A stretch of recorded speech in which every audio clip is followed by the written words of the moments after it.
India have won the series. They're going to get back for two. India are home. Lords goes one. Hello and welcome to the latest episode of the 81 All Out podcast. This is Siddhartha Vaidyanathan at Sidvi on Twitter, and I'm joined today by the regular crew, the crew that does the reviews for the tests and series.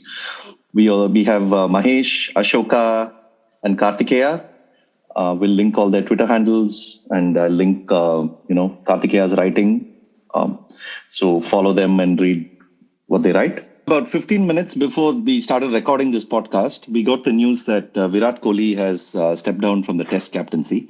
We don't know, we don't have much more information than what Kohli has posted on his social media and the sort of release that he has posted. We will get to know much more as as time goes along, and we'll also understand that, and understand who the replacement is likely to be. I mean, as of now, some people are tipping KL Rahul, but nothing is confirmed yet. So, yeah, I mean, we won't be getting too deep into the Kohli discussion here because of the lack of information. But I thought we must mention that this is a end of a fine period. I mean, for Indian cricket. I mean, Virat Kohli lost this series, but it's been a terrific ride. So we're here today to talk about the series that just finished between South Africa and India. South Africa won the series 2-1. They took the third test by 7 wickets. They won the third test by 7 wickets, which was the same margin that they won the second test by. I mean, the big picture, an extraordinary win for South Africa. I mean, this is like, where they were before the series, where they've been in the last few years. I mean, of course, they went to the West Indies and they won. So it's not like they have been losing, continuously or anything. They have had their moments, but given the opposition, given the fact that their leading bowler Nortje got injured before the series, given that Quinton de Kock basically retired midway, after the first test, and given the state of the Indian side, I mean, it's like a full strength Indian side, extremely strong bowling attack, formidable side.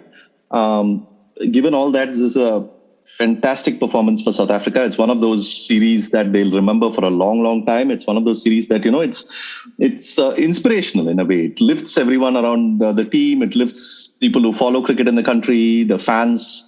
You can see it, there's a certain jubilation about this, and it's great to see. It's amazing that, and also what makes it even more amazing is that the players who have helped them win this series are, they're all just coming up, like someone like Keegan Petersen, who won the man of the series, is just in his early stage of his international career.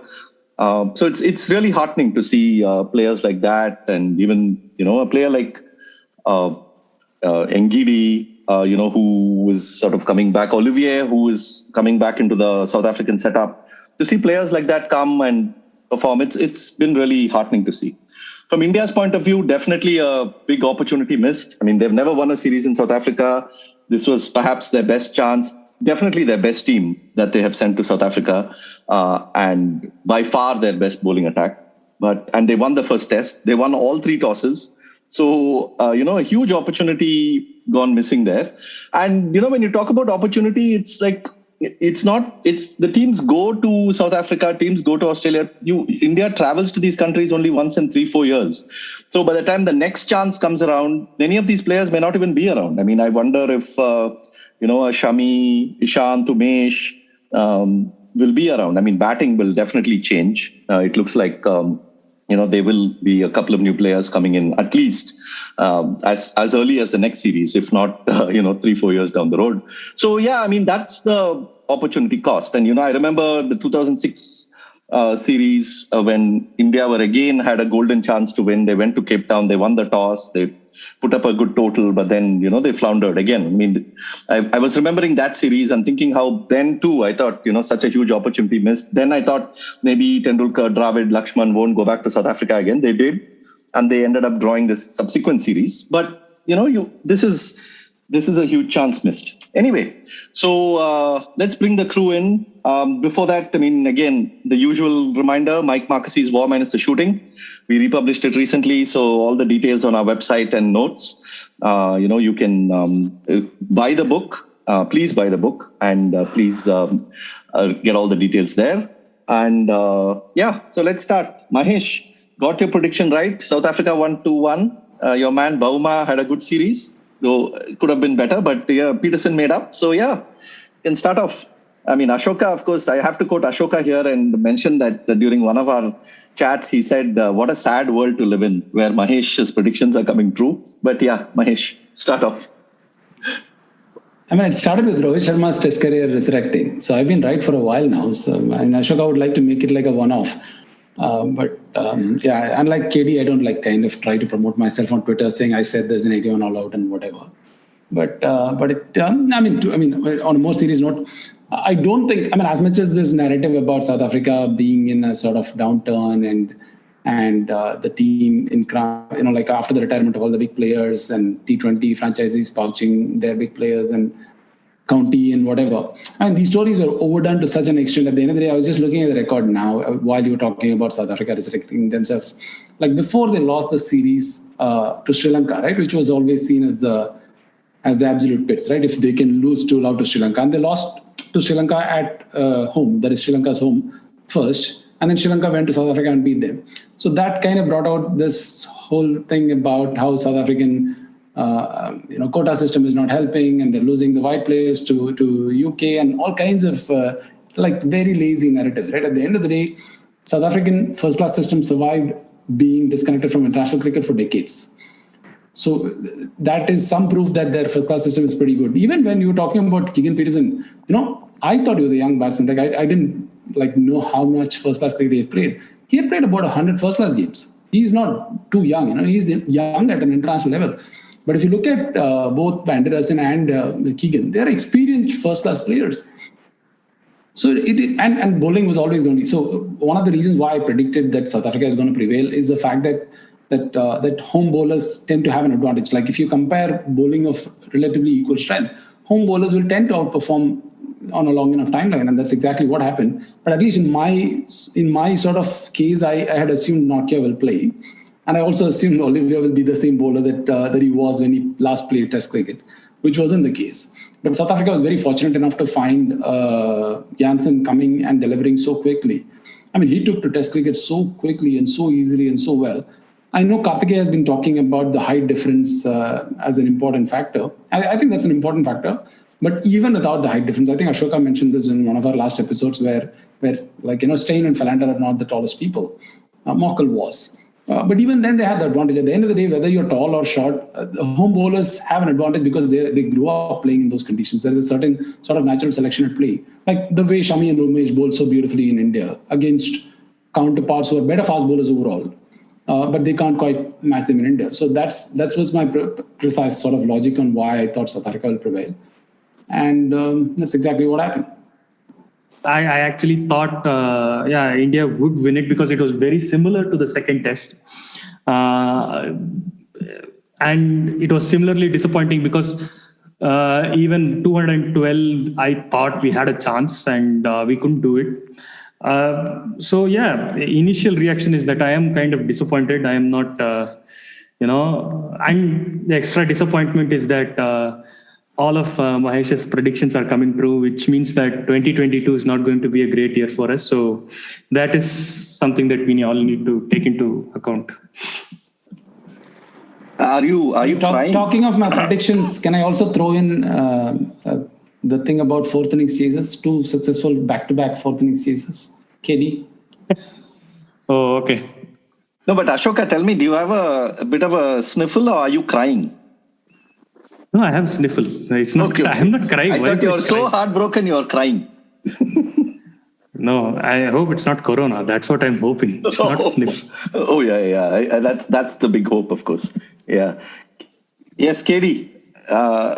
Thoughts? I don't think there has been a team which has been as competitive in as many different types of conditions as India have. In these last 7 or 8 years, whether it's square turners or flat pitches or green tops or uneven pitches, they can win test matches on all kinds of stuff. That is a remarkable achievement. It is not easy to do that. Coming to this test, well, I mean, I think basically that South Africa have the bowling to exploit both seam movement and variation in bounce. And India have a terrific attack when it comes to exploiting lateral movement, like turn or seam movement and stuff. But they can't compete with South Africa. And this is not to say that the Indian attack is bad. It is to say that in the relative competition between the three bowlers that South Africa had and the three bowlers that India had, and Ashwin was basically a non-factor because there was nothing in the wicket for him. There was basically a disadvantage for the Indian bowlers, and there's not much you can do about it. I mean, you have to find some way to get a different kind of advantage. And as the match got later and as the seam movement became less consistent, there was less on offer. But even then, it was a really close set of results. I mean, I think in both the chases, in both their fourth innings, India were maybe a couple of wickets away from winning both games. I mean, if South Africa had been like 5 down with 80 to get instead of 3 down with 80 to get, I don't think they would have got them. These are very, very close results. I mean, they are very marginal results. I mean, the 2-1 Indian win in Australia was also a very close result. And the 2-1 Indian defeat in South Africa is also very close. In both cases, a few things going the other way would have flipped the result. So no, I get that point. I read your piece. It's an interesting piece, and Karthik Krishnaswamy in Cricinfo has also made this point about the height difference. I get it, and I see that the fact that in the first innings the pitches and the conditions suited the lateral movement more, and so India were neck and neck at that point. They were able to stay neck and neck. But then in the second innings, when the bounce became the more crucial factor, the height played a difference. I understand that. But at the same time, I want to ask that, we spoke about how, when Srinath mentioned how, Bumrah is the kind of bowler who can bowl the South African length, the Australian length, the West Indian length, etc. I want to ask, like, a good bowling attack, and as good a bowling attack as India has, should also be in a position to adapt to these changing conditions, right? They just like a good batsman should be able to adapt to various conditions. Yeah, but they do. No, I mean, it's not that they bowl badly; they bowl really well. But the point is that it's not just how well they bowl. No, it's how well they bowl relative to how well the home bowlers are bowling. So, and when the home bowlers are really, really strong, then you have to do better than the home bowlers, and they couldn't do that. No, but when you have when you have 200 plus to defend in the final innings, then the home bowlers don't matter. No, then it's you and the batsman. So, and you would think but the point is that you have 240 to defend because the home bowlers have bowled you out in the third innings. No. So, sure, yeah. Basically, if you take Rabada and Gidi and Jansen, who are their three mainstays over the series, like they play all three tests, and they're the three main bowlers. And for India, the three main bowlers were Shami, Bumrah, and Thakur. I have the numbers here, right? Yeah. Rabada, Marco Jansen and Ngidi are the top three bowlers with 20 wickets at 19, 19 wickets at 16, 15 wickets at 15, right? Yeah. And then 4, 5, 6 is Shami, Thakur and Bumrah. Yeah. 14 wickets at 21, 12 wickets at 19 and 12 wickets at 23. So all 6 are like world-class figures. Nobody is even touching 25. That means everybody's getting teams out within 250. It is just that those guys are getting teams out at 190, 160 and 150. That is like hopelessly too good. Yeah. But the point is that, if you look at Shami and Bumrah's first innings figures, Shami and Bumrah had taken 17 for 242 in the first inning. And they're going for like less than 2.5 runs per over in the first inning. Whereas in the second innings, they've taken 9 for 333 and they've gone for 3.25 runs per over. So they're going for more runs and they're taking fewer wickets, which suggests to me that they're having to attack a lot more, to bowl riskier lengths to chase wickets in the second innings because there's less help in the wicket for them. Whereas Rabada, Ngidi and Jansen, they are able to keep extracting the same amount of health from the pitch. They manage like 25 for 494 in the first innings and 29 for 425 in the second innings. So, they are doing basically what you would expect, because in a test match, you see the idea is that, once the pitch starts wearing, the match accelerates and the wickets start falling quicker. So in the first three innings, that pattern holds, but in the fourth innings, it sort of reverses. So tell me this, would it have been India have had a better chance had South Africa been chasing 300 in the final innings, or would they have had a better chance defending 200 plus had they had taller bowlers to exploit the height? I mean, I'm saying, where do you place this? Or add a third option. Would it have served India better in the third test to have bowled first? Well, I mean, I don't know about bowling first, because, you don't really know how the wicket is going to play. I think the experience of 2017-18 was that by the fourth innings, the wickets were just breaking up. Whereas in this series, in the second test and even in the first test, actually, the wickets didn't really break up. Even in the third test, the wicket didn't really break up. So, I mean, that's a bit of a luck of the draw kind of thing. So I don't think it really matters. I don't think you can say one way or the other what they should have done.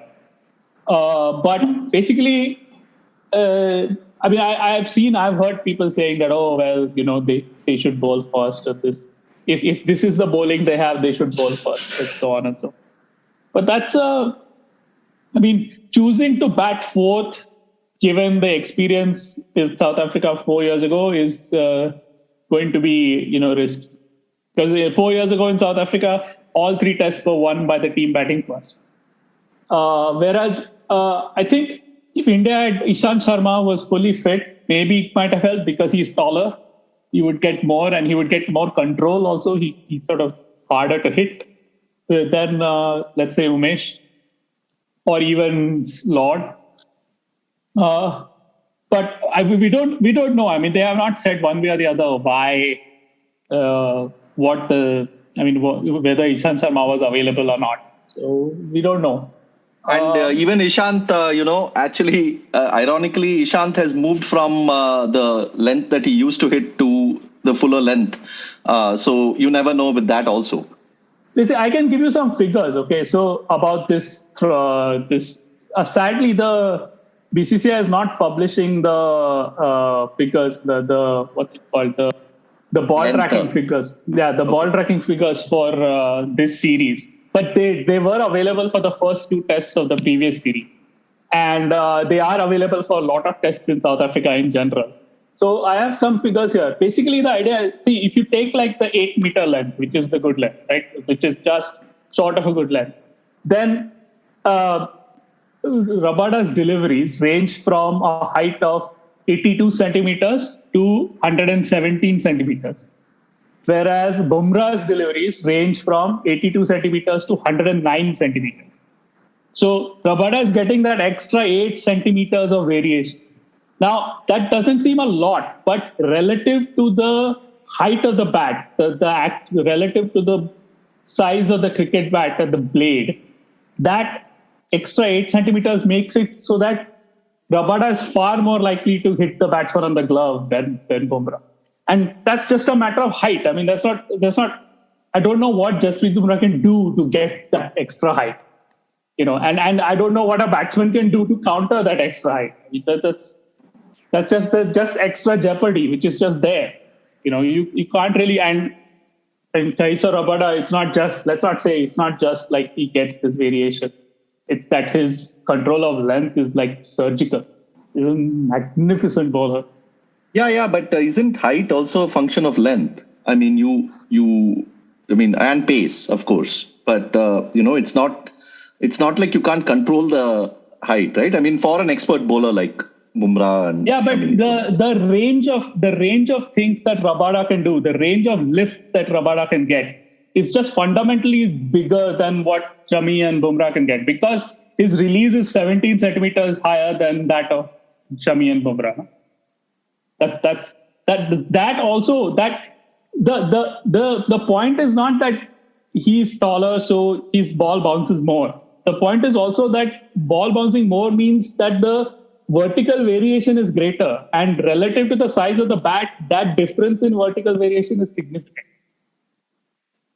So that's the sort of the nuts and bolts proposition behind this idea. And when the seam movement dies, that's all you have, no? So you pitch the ball up, you get driven. That's one of the reasons why in the second innings, the scoring rates became so much faster for both teams, which is because, bowlers are pitching the ball further up, and like all these players, Pujara, Rahane, in the second, third test, they were driving the full length, and they were getting forced because, that field was set attacking.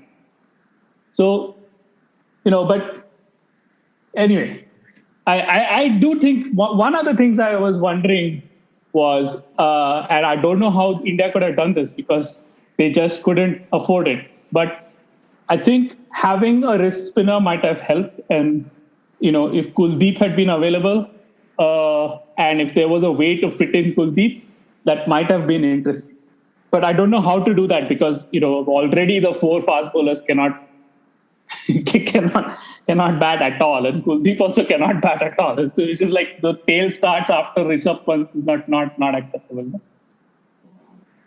Yeah, that seems a bit too far-fetched in this team, especially if, given the kind of players in the backup, the Kuldeep would have to, really have like an exceptional kind of season coming in if he were to be given a chance. Anyway, apart from that's another thing. That's another point which needs to be made, which is if I can make it really quickly, which is the last first-class match played in India was on March 18th, 2020. It was nearly 2 years ago. So one of the problems is that there just isn't enough sort of first-class cricket going on for, people to play and, be in contention, except for whatever 8 A matches they're able to organize. Those are the only ones, basically. Yeah, but having said that, the players who were on this trip and who played these tests have all been having enough match practice, right? I mean, it's not like they have been cold. But having said all this about the bowling and these marginal advantages and everything else, I must mention here that this was an absolutely outstanding series to watch from just purely a spectator point of view.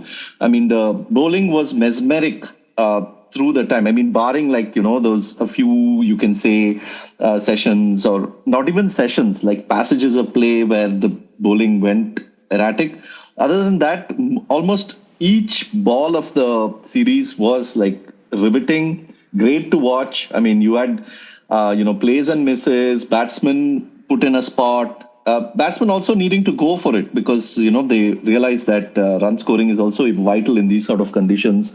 And it was just for me, the time zones were quite tricky. So I ended up either staying up late or watching early in the morning. And, it's mostly quiet at those times. Just to watch these sort of contests, whether it's Rabada and Kohli or, Bumrah bowling against Elgar or Bumrah bowling against all these, Bumrah and Shami bowling against these batsmen. It was like a meditative experience for me. Genuinely, totally forgot about what was happening around and just glued to the screen. So yeah, I mean, exceptional series to watch. I mean, a classic. Yeah. I mean, if you just take the first session of the first test out, everything else was as consistent as you said. It was consistent jeopardy for batting, and bowling was top class all through. Except that's the one niggle against Rabada, right? He bowled nearly 40 no balls in this series. And that is kind of a red flag in terms of the rhythm that he bowls at. But other than that, when he bowled legal deliveries, he was very lethal. And so was Ngidi. We spoke very little about Ngidi, but turns out he has taken around 15, 16 wickets in 3 tests.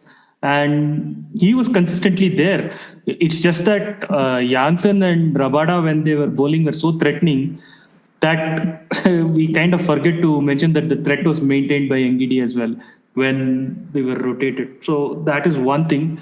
And as far as consistently riveting series. And one thing was that even though like India lost by 7 wickets in both, defending both scores in second and third test, even there, in that 96 Elgar he could have been out like 7 times or 8 times that I saw, and I didn't see the entire thing, right? He could have been out.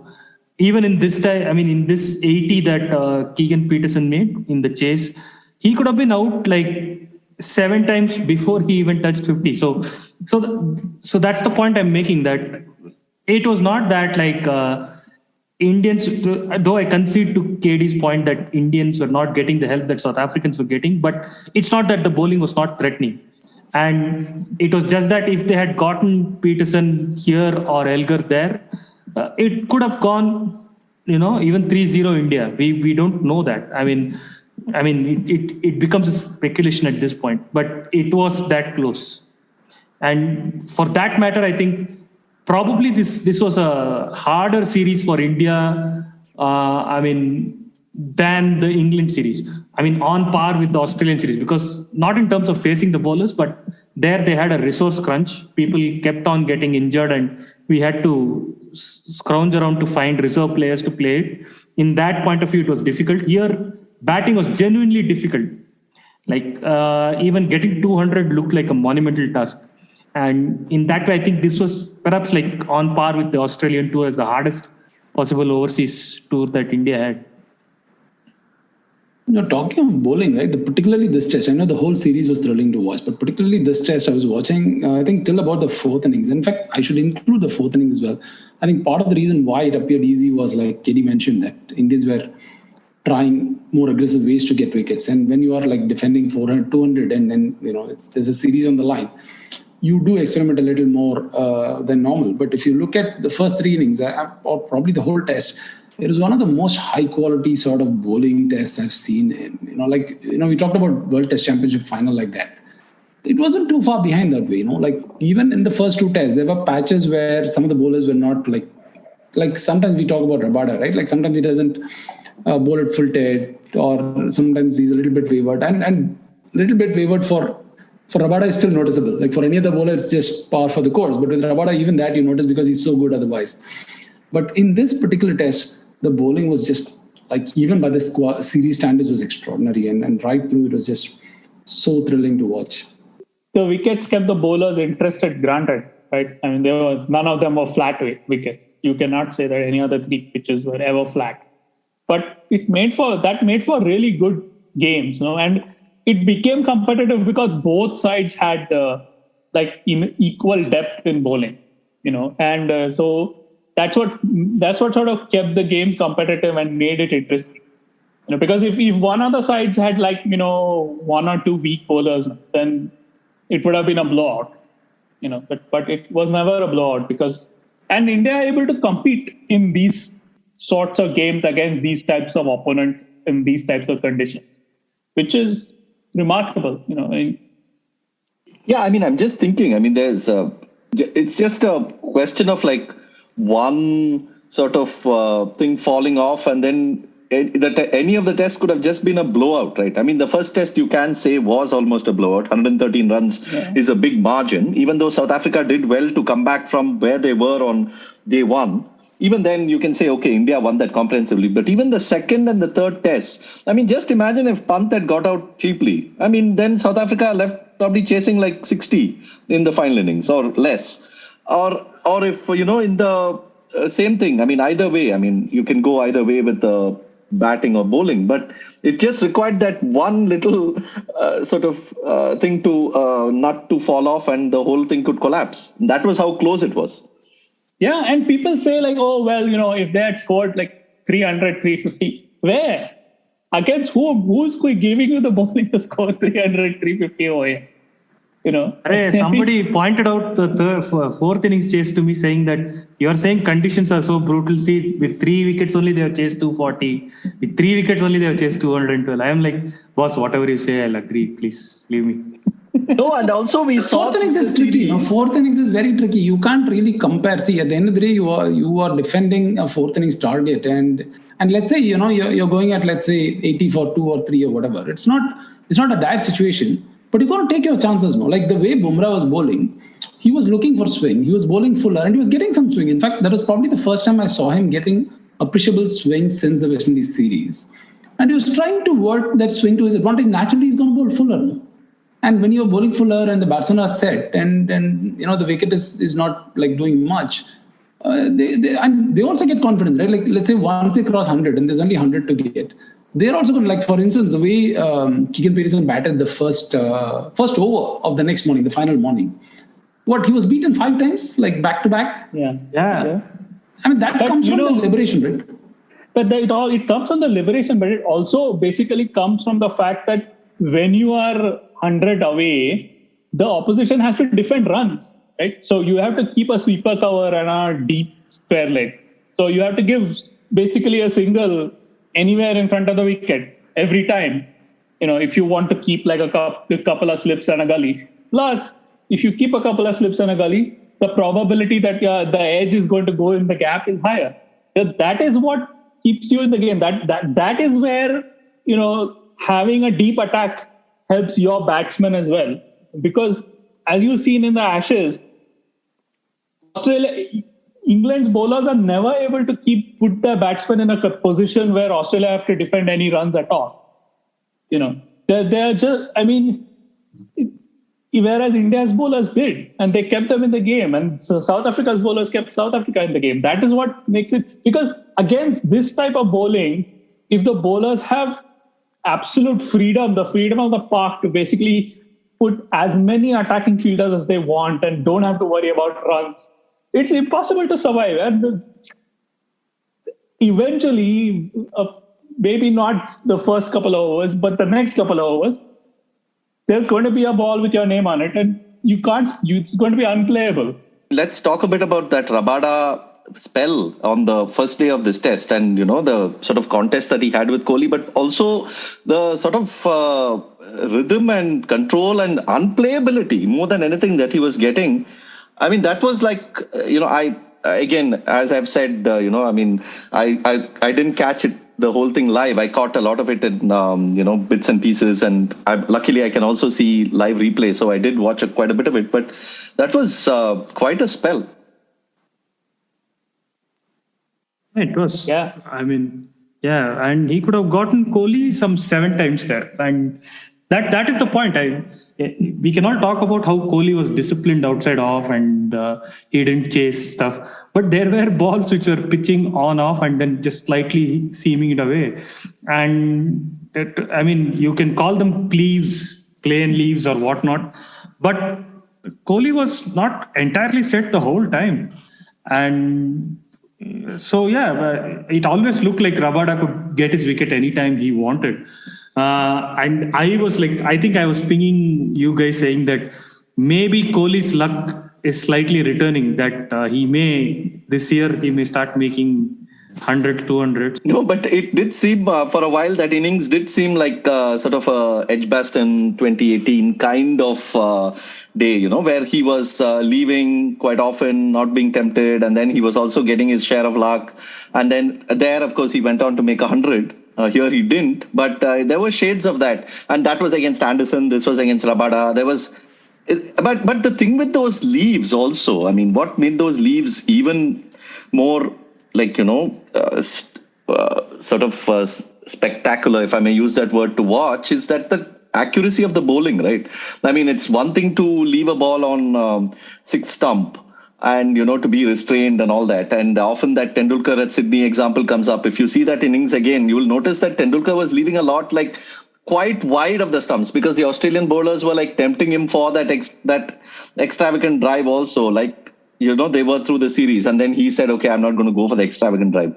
But this Kohli was not that. It was like 5th stump. It was just around 4th stump. It was very close there, on and about. And then he was showing that judgment. So that makes it even more sort of gripping to watch.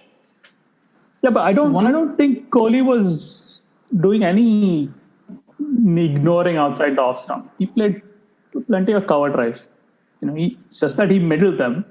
Plus, I think that the main difference is that this was not. I mean, these pitches are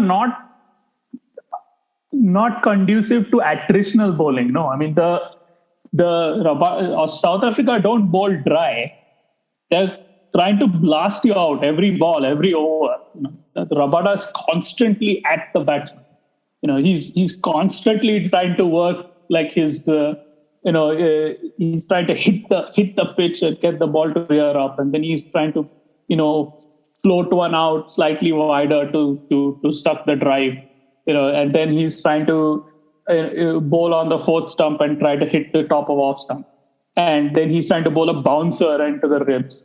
He's constantly extremely attacking. It's one of the reasons why he goes for like over 3 runs and over his career, because he's not an attritional bowler. Pat Cummins is an attritional bowler, but Kaiser Rabada is not. He's an extremely attacking bowler, and they're all extremely attacking. So there is no sort of testing the batsman's patience outside off stump going on here. It's not like Tendulkar playing McGrath, at Adelaide in 1999 on a very good pitch where nothing much is happening, on which McGrath's bowling an entire spell 3 feet outside off stump and Tendulkar is ignoring it. This is not that. This is a shootout. This is it's not a good word, but gladiatorial in a sense, where the batsman is fighting for survival every ball. Correct, but the point is not so much as to Rabada's attacking nature, but to Kohli's restraint. If you see the entire series, batting, the scoring runs has been done at a very fast clip because batsmen are playing their shots come what may, because they know that one ball is going to get them out. But even there, Kohli showed enormous amount of restraint. I think some insane amount of balls he left because he didn't want to be nicking out. Unfortunately, he got one that, law of averages finally caught up to him. But the point is that he made sure that he stood there for a very long while, as much as he can. And that is kind of admirable. He kind of, chose restraint and tried to pick balls that were extremely overpitched or on his pads to clip them away for runs. So that is what I think Sidvi was pointing out, rather than, Rabada. Yeah, I mean, I was 201 balls for, 79. Going at less than 40 strike rate. So I was, and also the leaves. I mean, of course, he did play the cover drive. He did play some really attractive cover drives. And I loved the ones where he basically just drove and he just stood because the ball was going. And, there's no even follow through to try and go for that run. It was basically okay, hit and stand. But also the number of balls that he was leaving, number of shots that he could have played and the ones that he didn't. I mean, it was like what Rahul has been doing over the last few innings when he has scored well and things. So it was great to watch. Basically, there's no doubt that this was a Kohli innings where he was very conscious of the fact that he's not scoring runs, and he's basically when you're going through that phase, you try a lot of things, right? And one of the things that which got talked about quite a lot, especially as his innings got longer, is the fact that he changed his trigger movement and his front foot was not landing outside the off stump, but on the middle stump, and so that he's not chasing slightly wider balls and so on. It's true. But the problem with this is that it's not like the first time he's tried it. He's tried this before in this sort of lean phase, and that's not paid off. So, when you're going through a lean phase, especially in bowling conditions where it's so hard to bat, you do try a few things, and one of them pays off, and it paid off. The problem with this innings, the problem with reading this innings as, it's a great innings, there's no doubt, and he's played quite a few of such sort of great innings which are not quite hundreds in the last 2 years. But one of the things for me which points to me that it's still not the turnarounds for batsmen don't happen when they make specific tweaks and it works. It happens when they stop thinking about tweaks. So in this instance, he was thinking about the tweaks all the time. There was a couple of times when his trigger move ended up outside the off stump, and he did nick them. And that's his natural movement. There's only so much you can kind of control it. And even when he got out, right, before he got out also, he tried to walk down the wicket and move outside the line and hit a cover drive. So the moment your body starts moving, when you're in form, when you're playing well, like not in like by trying to tweak your game, when you're just like everything is in equilibrium when you're playing well, he can do that when he's set, right? He can do that walk out and not edge it and so on. But the moment he stepped out of his normal stance in the crease, again, he had the same problem. So I'm not sure how much it was a great innings for the fact that he could make the tweak and he could survive and he could kind of bury his ego and go through the motions and still play the cover drive, of course.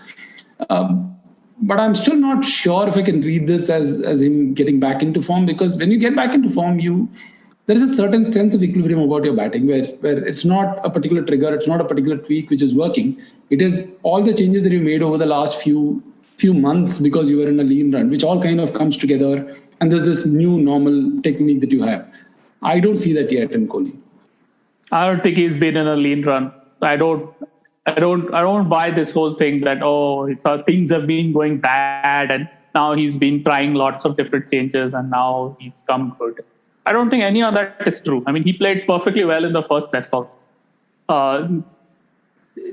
It's not. No, I'm with you, Katie, on this. I'm just pointing out the fact that people, like batsmen, also make changes, right? Whether you believe. Yeah, but that's because people want to tell stories. No, people want to tell stories, so they make up these stories. Everything has to be either redemption or fall from grace or some KD, just pointing out that it was you who used the word gladiatorial on this podcast. Okay, so not no, but anyone else. But that is the description of the contest. No, that is a description of what the bowler is trying to do. The bowler is trying to blast the batsman out, not bore him out. Those are two different types of competitions between bat and ball. No, the changes are, whatever changes you could see, the trigger move change is true, but that's not the story. There's no need to spin a story around it. KD often says that. They make changes all the time.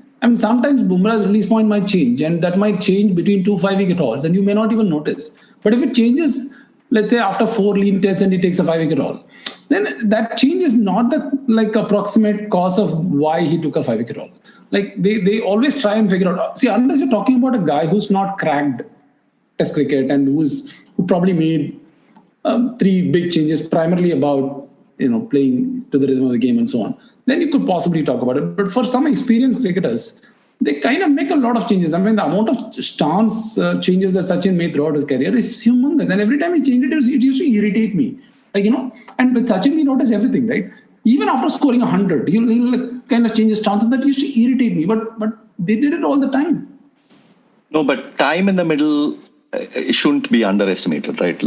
Of course, batsmen make changes and tweaks and they do a lot of stuff. But the longer you spend in the middle and the more the sort of, that is has its own value in terms of adding to your sort of rhythm, confidence, form, whatever you want to quantify that, right?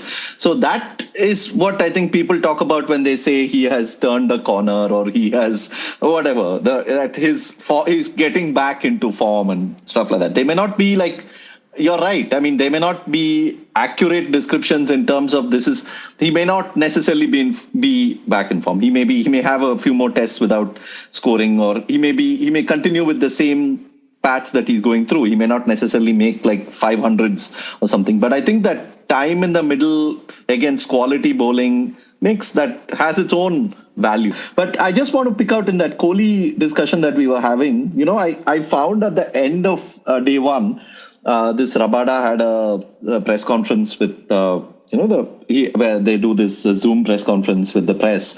And he was asked about Kohli and bowling to Kohli and all that. And I found this really an interesting quote because at one level, it is very cliched and very boring. But at the same time, it also tells you a bit about bowling in Test cricket. So he says, and I quote, "I was trying to get the ball to swing away and not really go for the pads. It's pretty obvious that that's where he's been getting out. I think that's why he was very patient in leaving balls. We just tried to stick to it and he batted extremely well. The plan was to bowl good line and length." And then he paused apparently and broke into a smile. And then he said, "I feel like people think we have plans that are just so wicked, but it's just so simple." Close quotes. So yeah, no shit. Sorry? No shit. No, exactly, right? So at one level you read it and you're like, oh, this is quite a bland, boring quote, but it is the fact. This is how Test cricket is played. I mean, it is line, length, outside off, trouble the batsman, play on the sort of weakness that he's been getting out, and then take it from there. And then the batsman does pretty much the exact opposite, where he's sort of trying to counter that. So yeah, that was a really nice thing to read. Yeah, I mean, it's not like some magically new Rabada is going to show up in the morning of this test match. No, they all know each other. Yeah, I mean, it's not like there is no mystery here. No, it's see the sort of emphasis that has happened, and I think with more short form cricket and more leagues and all this is happening more and more. There is this whole thing of matchups and tactics and plans and all that. But, as we've discussed before in the podcast, Test cricket is a completely different thing. I mean, I don't think players are thinking of Test cricket the way they would think of, say, like an IPL game is. And that is a huge distinction. Yeah, and basically this whole idea that, Kohli and Pant and all, they're all getting so much public criticism, and so they are mending their ways and playing more responsibly. It's all bullshit. They don't care. They're not listening to you. They're basically playing the same game at the very, very edge of their ability every single ball in every single test match. The outcomes are what they are because the chips fall as they do. Okay. Sometimes that means they score 100 and sometimes that means they get out for 20. And, sometimes Jasprit Bumrah will beat the bat 80 times and not get a wicket, and other times he beats the bat 40 times and gets 6 wickets. That's the game. The point is that there are some bowlers for whom, their average wicket costs 22 runs, and there are some bowlers for whom their average wicket costs 32 runs. Over a long period of time, that suggests that one is better than the other. It does not, you don't, this is, we cannot just have this. The tendency is to sort of, overcorrect all the time. It's like perpetual overfitting to the last available result. And so it never explains anything. There is no insight in that. I think we should talk about the South African batting. I mean, the Keegan Petersen especially. I mean, he's been I agree. He has been around the first class scene for a while, but for me, I've just this was the first series I watched him in. I didn't watch him even in the previous series. I think West Indies he didn't get big scores. Yeah, he didn't get much. So that series, I didn't. I saw him mainly getting out. And it was pretty short innings. But and also, to be fair to him, I mean, the openers also had a tough time in that series. So it was only the middle order that came, and Quinton de Kock had a very good series and that. But, this was the first series I was seeing him. Looks a very, very nice player to watch. And also, people have spoken about the compact nature of his play. And, he has this really nice sort of whip of his pads, which is like I think it was... Pollock or Nicholas, I think, Mark Nicholas, who termed it like the 85% shot, 85% sort of drive, which is, it's a good way to describe it. It's not like full-blooded, but at the same time, it's, you have that tiny bit of turn and then he just taps it away. It's a good play. In fact, I don't know, for some reason, I was reminded of, Pujara in his debut sort of series, that Bangalore innings. Mahesh is giving me very sort of a frowning kind of look. But only, I think it was probably that tapping aspect of it, not necessarily anything else. But the fact that, Pujara is also one of those players who's not necessarily trying to bludgeon the ball each time. He has this way of maneuvering it. So, yeah. Anyway, Keegan Petersen, what were your thoughts, guys? And yes, Kartikeya, you did mention that he will score runs, but you also said he will score. You expected him to score first innings runs, so you qualified that for some reason. Anyway, that's quite insulting, actually. Barely seen him because second innings runs are 10 years. No, second innings runs are a lottery because the pitch is doing all kinds of weird things. First innings runs are where the test matches are decided. Those are the bankers' runs. So you have basically just taken all these people who are doing like second innings average, tabulating second innings average of test cricketers, and you have just shredded them and put them in the dustbin now. No, hang on. KD himself, especially in this contest in this series, he's saying second innings where lateral movement stopped becoming an important thing, and only the vertical movement was challenging. So he made runs, no? No, I'm saying your whole logic of this series is that second innings was easier to bat. Yeah, I know. But the point of saying first innings runs is that when the conditions are favorable for batsmen, you're going to make runs, which is what you want in a top test batsman. Like you know who he reminds me of? I'll tell you who he reminds me of. He reminds me a lot of Ram Naresh Sarwan. That's a good comparison. Yeah. I was about to say Mahila, then I heard him say Pujara, then you say Sarwan. I'll say Ian Bell. Oh, Ian Bell. Okay. No, definitely not Ian Bell, man. I mean, Ian Bell okay, maybe there are ways that people are reminded of people, so I won't. Okay, Sri, please. Of all the four names, Pujara is the farthest, please. No, I mean, the compact nature of the batting and the tapping, those are two things. I mean, I'm not, it's not everything about his batting. There are a few things about his batting that remind me of Pujara. But Ravi Shastri himself has said he reminds him of Vishwanath, which for many Indians of a certain era is like the ultimate compliment. So, yeah. Talk a bit about Petersen. What you sort of... Vishwanath is like a proxy for like a nice player, man. I mean, Shardul Thakur reminds people of Vishwanath. Oh, okay. Now I think you're now getting into trouble with both Shardul fans and Vishwanath fans. I think, the intersection of our entire listenership is gone.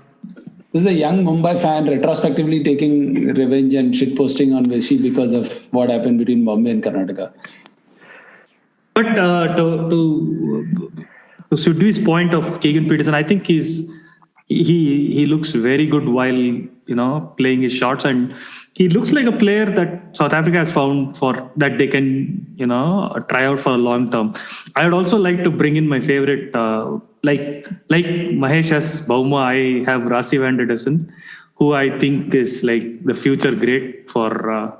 And he too has had a long, first class career before he made his debut for South Africa. So, and he also had a very, in both the chases, he was there for a very long time, or he batted, to the extent that South Africa were close to winning. So in these two players, I think they have found a good middle order core: Bauma, Rassie van der Dussen, and Keegan Petersen. And I was saying in the last part as well, because these guys are all like from anywhere from 26 to 30. So these are kind of a long-term solutions that, South Africa can rely on in the next 4 or 5 years to build up a solid team.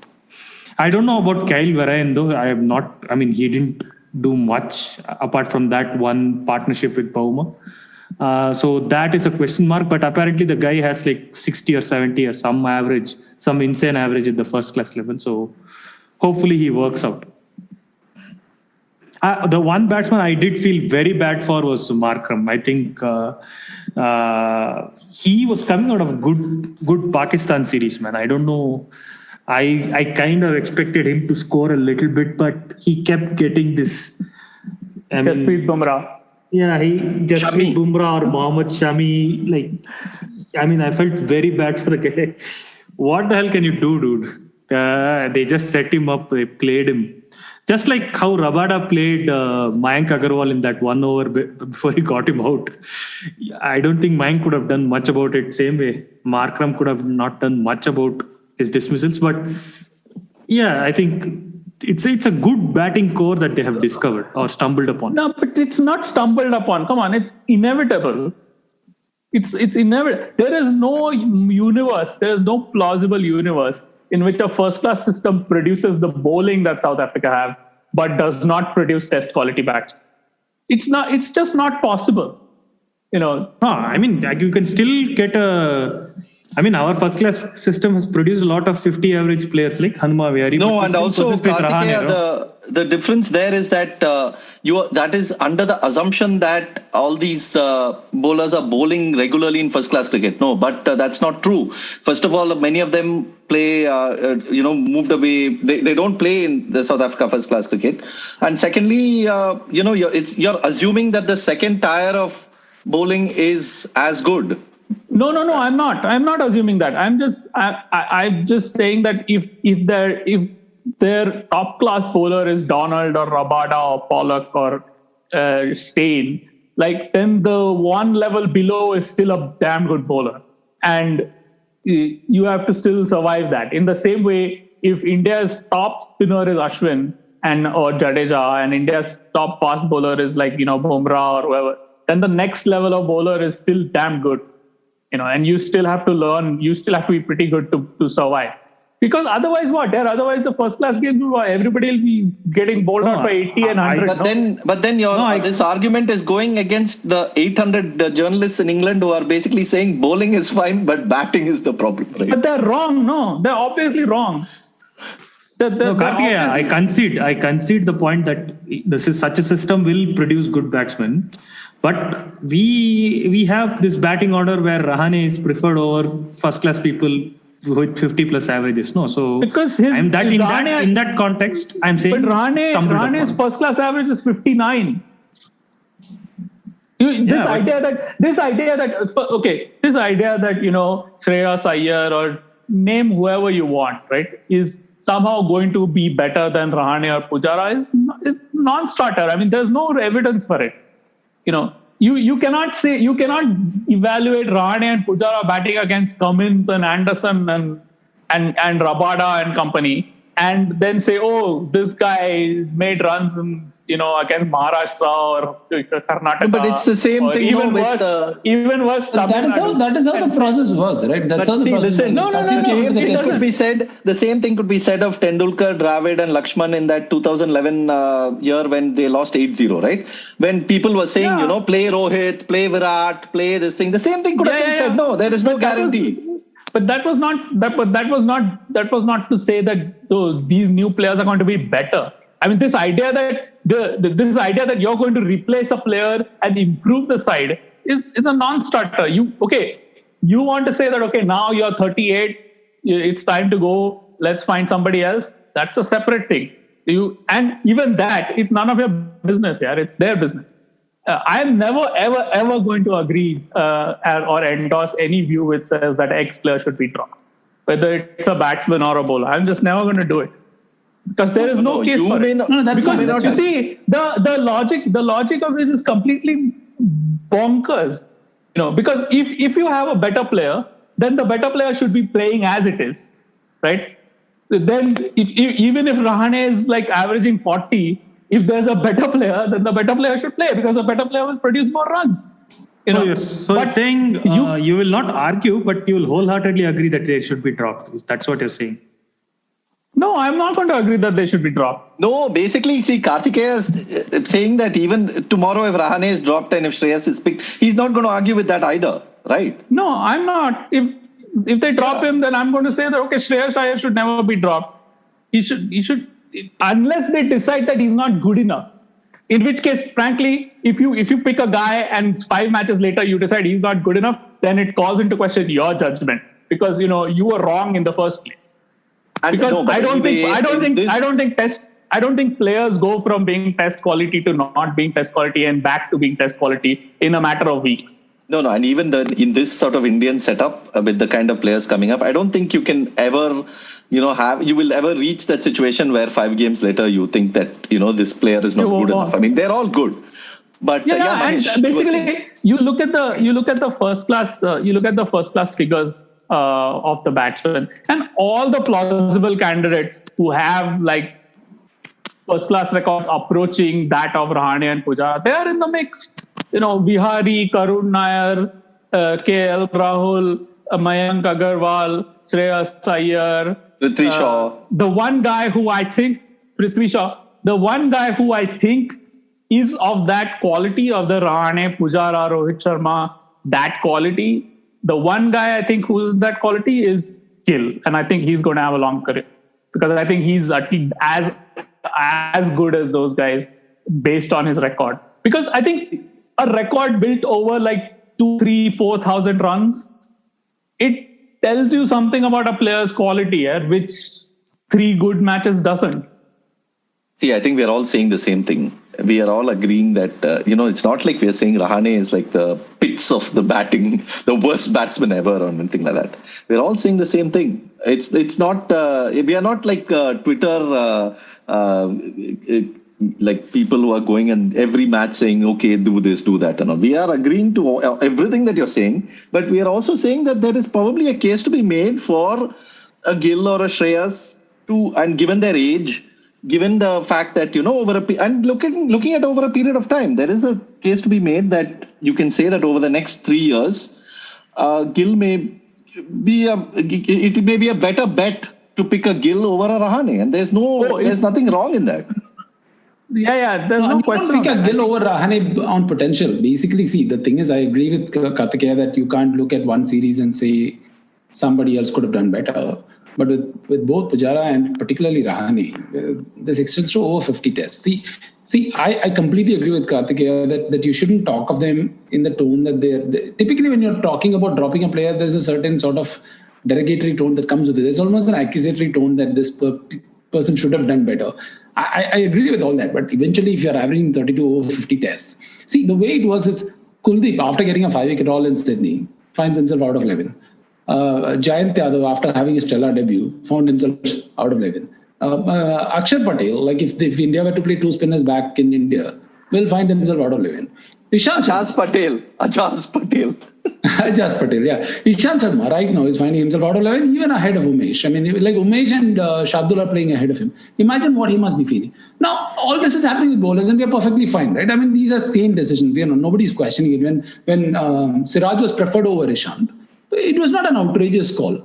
At some stage, you got to say, okay, that's fine. At the end of the day, Rahane could be test class, may not be test class. He's not going to drop off the radar too soon, whatever.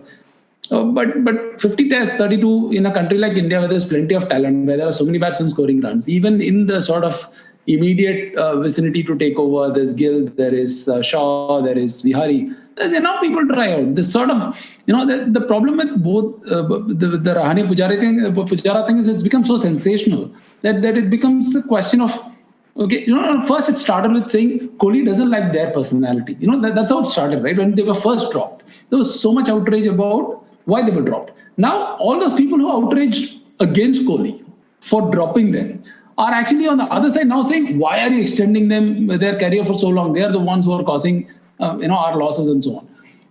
My point is, there is no question. It's a straightforward decision. Rahane should be dropped. And not even if we can have a second wing and whatever, even if, let's say, the next best player playing for 15 tests is not going to give you the same result. As a system that is trying to find the best possible 11 and to kind of keep the efficiency of the system going, there is no question that when Ishant Sharma can be after 6, let's say, not great tests over the last 1.5 years, Ishant is almost seen as being done. If you can treat a bowler like that, which is a much harder resource for a cricket system to produce, particularly a fast bowler, why not a batsman? It's okay, let him go.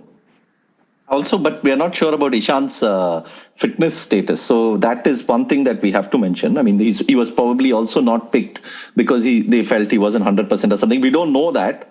But yeah, but again, even if he had been fully fit and even if Siraj had been played ahead of him, it wouldn't have been a decision worthy of any outrage. It's totally fine because Siraj, that's how far Siraj has come. No, between Ashwin and Jadeja, only one person can play. And you can outrage for both. But eventually you make peace with one of the decisions, right? I mean, I don't see why Rahane Pujara is such a sensational decision. That's because of our obsession with cricket. And in a way, Kartikeya is ending up defending them because of the fact that the mainstream narrative is so far against them right now. And in a way, you feel sorry for them. Yeah, but there's also, I don't feel sorry for them at all. I start off with the assumption, not the assumption, with the fact that selection is unfair. And that selection of batting is different from selection of bowling. The batsmen fail as a rule. Bowlers cannot afford to fail as a rule. Bowlers cannot afford to bowl a bad spell. You lose test matches that way. Whereas batsmen fail all the time. Just now, Australia are 150 ahead with 7 wickets in hand. And Steve Smith and David Warner have made 3 ducks between them in the Test match. It's not this whole the basic picture of batting is just warped and just outdated. It's from back in the 90s when everything was always about, this Tendulkar has this technical flaw, so therefore India is losing Test match. No, it's not. It does not. It's not what makes you competitive. No, you have to have like 6 plausible batsmen. You have to ideally have like 8 or 9 candidates. Pick any 6 out of them. It doesn't really matter which ones you pick.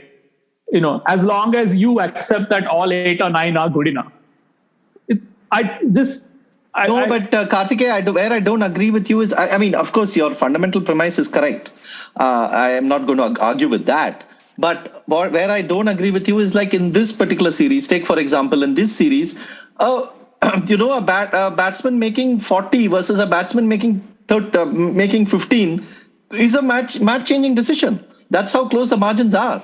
So, it's not like 500 plays, where you suddenly find the margins being much larger. Here, the margins are really minute. So, batting comes into play here too. No, but Sid, that counts against you. That actually implies the opposite of what you're saying.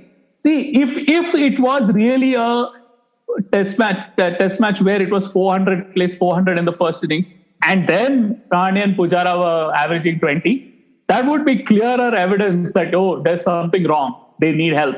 They need to go back and work on their game or do something else. Okay. If they're in a 220, 230 game, they're averaging 20, that doesn't tell you anything. And this idea and it's also unfair on the guys who you are expecting to take their place, because you are viewing them in the same ridiculous way as you are viewing these players. I mean, they're not. I mean, I don't mind if they're going to be dropped. I mean, I think whoever else, Vihari, as you saw, I keep saying they'll do fine. It doesn't matter who they pick. If they pick any 5 or 6, it's fine. Which also means that saying that there is a pecking order or there is a pecking order, and that pecking order is established based on all sorts of personnel-based things like seniority and experience and whatever else they value in the team management. But at some point, they're going to stop, right? And these things change all the time. I mean, Rahul Dravid and company went through bad patches in their career. They were not dropped. There was no question. It would have been mad to drop them. Sehwag was dropped, and that was because of some weird reason. But Sehwag was Sehwag. There was and that was also a different era. If Sehwag was playing today, I don't think he would have been dropped. Even though if he was playing today, you can bet your bottom dollar he would be averaging 20. I mean, this is not. It's like would be averaging 20. You said? Yeah, we turn batsmen into like Superman in these things. They're not. They are the most precarious people in cricket. I mean, Kohli in the last 4 years, Kohli averages 45. In the last 3 years, he averages what? 38. In the last 2 years, he averages 28. Okay, and he's played really well. And India won more Test matches than they have lost in the last 2 years. So, what does that tell you? That should at least tell you that your picture of what a batsman is and what a good batsman is and what a batsman is supposed to achieve is at least a little bit wrong, right? There must be at least some doubt that creeps in, that maybe this expectation that, you guy has to average 50 or 40 or there is some round figure which the player has to achieve is wrong. It is a bowler's game, And if you don't have the bowlers, it doesn't matter what batsman you pick. Nobody is going to help you. You're still going to lose. That's fine. I mean, I kind of agree. Let's assume that 90% of a match is determined by the strength of the bowling attacks. But there's out of the 10%, there'll be some of the factors that contribute. Like one could be like pure luck. But batting, see, at the end of the day, just because it doesn't change the result of a match doesn't mean you don't look to improve it. And as selectors, they'll always do it. They'll always, and even from a fairness perspective, you've got to give a lot of Right, people. but Mahesh, if there was a better player available, don't you think they would have picked him? Don't you think there would have been some evidence in the first class record that there is a better player? I mean, you look at the first class records of every single Indian player since 1988, which is the year in which Tendulkar made his debut, first class debut, right? Tendulkar averages 84 in first class cricket outside of Test cricket. Okay, all the others, Lakshman, Pujara, Dravid, Rahane, Rohit Sharma, all of them average somewhere between 58 and 65. Okay, then there's a third tier. I mean, it is remarkable the extent to which, like, the Sehwag, it is remarkable the extent to which first class records are correlated with the length of a player's test career. There is no reason to think, I mean, there are exceptions. Virat Kohli and Sourav Ganguly are the two exceptions for players who've had like long test careers as specialist batsmen who didn't have like a 60 average in first class cricket when they started. But this is the only list where Virat Kohli and Sourav Ganguly will be together, I think, in the same breath. Well, you could say Yuvraj Singh also, but Yuvraj Singh had a different path, no? I mean, he came from the under-19 one day, and then from there he came to the test team. And even there, he was such a long test career, right? True, he never. And the thing is that I don't know if it was because he fell ill, but once the whole Rahane, Rohit Sharma, Pujara generation came along, it was never a question that they were behind him in the pecking order. Once the Lakshman and Dravid and all of them quit, by then Yuvraj Singh was out of the picture pretty much, probably because of his unfortunate illness. But it's not like magic. They are not crazy. The other proposition is that, well, the selectors must be crazy for keeping these players on. They must be really stupid for keeping these players on. No, see, KD, you're coming from the assumption of the thing is that you're assuming that we are saying Rahane is not good enough for Test cricket. No, we are saying that. I'm not saying he's not good enough for Test cricket. I'm saying that there is perhaps a player who is better suited to play in this team and to play for India at this particular moment than him. That does not mean Rahane is like not a test quality batsman, as you can. No, what is this? Why are we going in search of some like holy truth about whether Rahane is test quality or not? I mean, it doesn't matter. He's played 50 tests. He averages 32. Is it time to move on? Yes, it is time to move on. Now, you don't have to get into the fairness debate here. Like, is it fair to drop? Of course, it is fair to drop. Is it? But there is a nuance.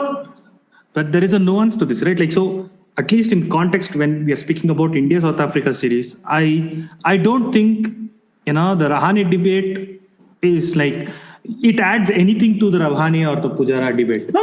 That's exactly the point. It is not about South Africa. That's why I keep saying 50 tests. It's not about South Africa series. We have learned nothing new about this batting order in this series because of how dominated by the bowling it was. So this has been a problem, when India finished its series in with New Zealand at home. That it was a talking point then. It was a talking point after the English series. So it has been a talking point for 15, 16 months now. And therefore, we might not be surprised if new people come in. And if you have a domestic system where people are averaging 60 and there are people who've had like 50 tests and averaging 32 in test cricket. Now, Rahane also averaged 60 when he came in. There's no doubt about it. But point is right now, his test returns have not been great. So you let the next 60 average guy in domestic cricket come and take his chance. That's as simple as that. As system should always do that.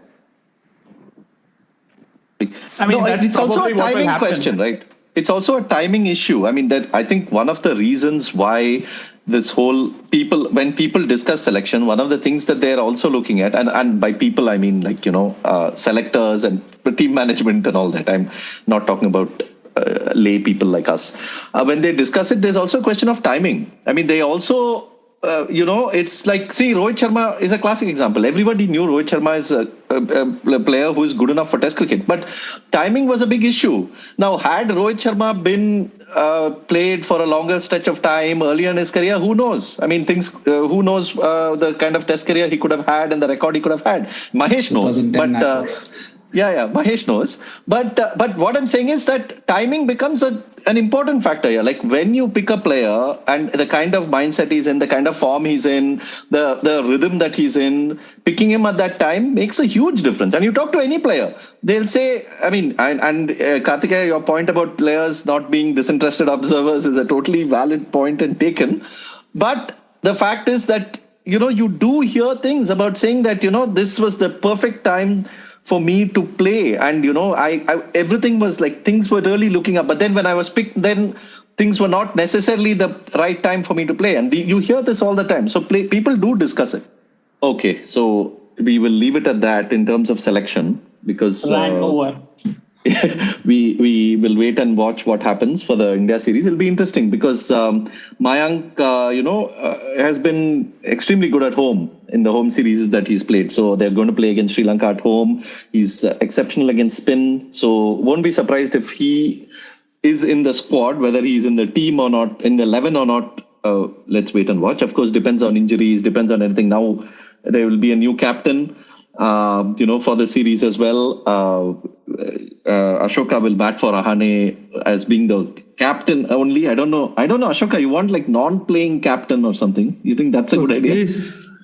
Yeah, I mean, if you all go by stats as KD goes, he's the greatest Indian captain ever, no? As per the win-loss ratio, he's never lost a test. 4 wins, 2 draws. So he should be there in the dressing room as a non-playing captain. I think CSK are going to pilot that moves in some time in the near future. India should get a jump ahead. You think CSK are going to acquire Rani? No. They're going to do a non-playing captain. Non-playing captain too. Yeah, they have a great captain. Isn't Dhoni the non-playing captain? Isn't Dhoni? Yeah, that's what they're saying. Yeah, I'm saying India should do the equivalent for. Dhoni will become the non-playing captain who's not on the field. Right now he's a non-playing captain on the field. Dude, you basically now whoever listens to us from Chennai also is gone now. Okay, thank you. We are going to have minus listeners then now. Yeah, exactly. Only the 4 of us are going to listen, and even that I'm not going to listen because I'm fed up of these of this podcast. I'll just say that's it. Over. I'm done. Even actually let me also do it. If Virat Kohli can do it, why can't I retire from this podcast, man? Come on, this is my turn. But you have to thank MSD because that is something that you have to do. No. I will thank Abhinav Mukund, Akash Chopra, Vijay Bharadwaj, all those people. Rahul Dravid has not yet come on this podcast. When he comes, I will thank him. Just advance. I'll come out of retirement if he comes back. Okay, so we started talking about Keegan Petersen and then got diverted by Rahane. Sorry. I mean, on Keegan Petersen, I forgot to make this point, which I thought it's a good segue to come back to that. Is that KD thinks it's inevitable that a first-class system will produce good batsmen. That's one point which is fine. But without the affirmative action policies and the quota system that they have, it's unlikely that you would have found Keegan Petersen as soon as they have done. So these don't happen in a vacuum, and these like for instance, especially for 3 or 4 series when South Africa was down, all this thing was going around saying, the quota system is killing their cricket and whatever. But at the end of the day, or the other classic argument is that why do it at the test level? Why can't they do it at the grassroots level? You can keep talking this thing forever, but it doesn't happen. Till you make it consequential, people don't invest in the grassroots level. Now, you force them to pick 11 players, out of which a certain number have to come from a certain community. Then you'll see money going into the grassroots of that community, and getting players from that. And they've done well with bowlers. And now, batting is always seen as the more refined thing for some stupid reason. And Bavuma was a poster child for all these boys to go and say, he's averaging 30, he has only 100 and whatever. There are 2 components to this. One is that once you invest, these people are going to come through. And that is by design. There's nothing coincidental about it. And 2, a player like Bavuma is important because even if he doesn't set the world on fire, he's going to show the way for other people coming through the ranks that someone from their community can be a test class batsman. And you can't, discount it too easily. And you're seeing that as a result of all these things. You got Rabada, you got Ngidi, you got Keegan Petersen, you got Bavuma, and it's only going to flourish more and more and more. Yeah, I think that basically this, lineup, right? With from Markram, Elgar, Petersen, Bauba, and Van der Dusen, is as good as anyone that South Africa have had. I just hope that these guys also get to play in a era where the wickets are slightly flatter, where they can build fat records, so that the Aam Janta will say, oh, okay, Jack Callis averaged 55, Keegan Petersen also averaged 55. Very good. KD is actually batting for batsmen, and this is a new sort of development on this. No, he basically wants an apple-to-apple comparison. So once you have flatter tracks, then you'll be like, oh, these batsmen are great. And that's true. Yeah. That's fair enough. But yeah, to the point, your point is, extremely vital. And also, there is a resonance to the timing of this series as well, because South Africa, there's just been this, SJN hearings that have happened about, the kind of racism that past players have had to put up with. There have been very, very honest and forthright accounts by players like Omar Henry and, several others, Paul Adams and others, about what they felt being in the team. And the country and the cricketing system as such is trying to come to grips with, what can be done better. I mean, there is of course, there's one component that says that, all these guys are, totally racist, so cancel them. That is one part of it. And Mark Boucher, of course, who was the coach of the team, has also, apologized and things. But the other component is also, and I think that is the more constructive component, is what can we learn from it? How can we become better as people? And how can the team actually be representative of the people, rather than, being like this the thing that is happening in the background, that is happening in a vacuum with public schools, predominantly white. I mean, I think they call them private schools. I don't know. But yeah, which have been the foundational structure of South African cricket. It's the schools cricket that then guides the first class, that then gets, rather than just sticking to that, how do we democratize it more? How do we get more? And added to the point, recently Ross Taylor, who retired from Test cricket, splendid career, remarkable sort of player for New Zealand. But the one point that he made in his farewell sort of press conference was that, yes, runs and, what I've achieved for New Zealand is all great. But if people from the community that he's from the, Pacific Islander community, I think, if people from, the community there, the indigenous community, they can be inspired to play cricket, if they can be inspired to, play, make it to the test team, that will be like the biggest satisfaction for him. And I think that's true. A Bauma, a Petersen, it's happened throughout. I mean, even in India, you can pick like players who, like, there are Tino Johanan didn't have a big career for India, but you speak to players from Kerala of a certain era, and they will tell you how, Johanan playing Test cricket for India was a big, big deal for them. And, a player like Srishant coming through,